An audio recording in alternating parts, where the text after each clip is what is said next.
Massive protests have erupted in the Sri Lankan capital, Colombo, over the government's decision to postpone the local government elections, citing the country's economic crisis. Some 10,000 people took to the streets demanding polls be held as earlier scheduled for the 8th of March. At least 20 protesters were injured in clashes with the police as multiple rounds of tear gas and water cannons were fired.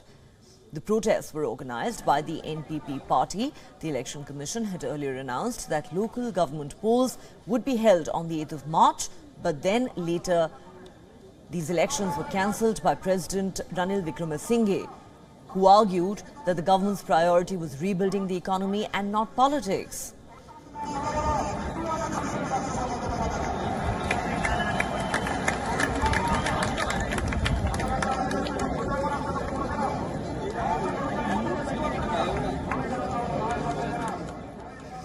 Protesting this move, nearly 10,000 people took to the streets of Colombo demanding that local government elections be held without any delay. Leaders from the NPP and the AKD were seen heading these protests. The protesters who took to the streets on Sunday were met with water cannons and tear gas. At least 20 people were injured and had to be admitted to hospital. For more on this, our correspondent Dasuni Thora sent us this report.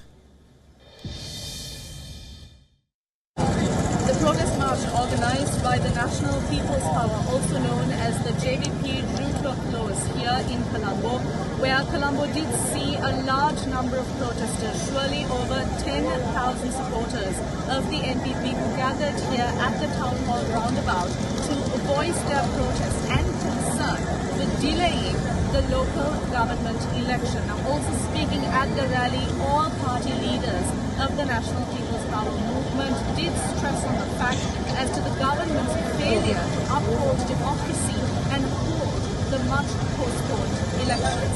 Stay with WION as we track the latest developments on this story. Reporting from Colombo, I'm Dasuni Thora.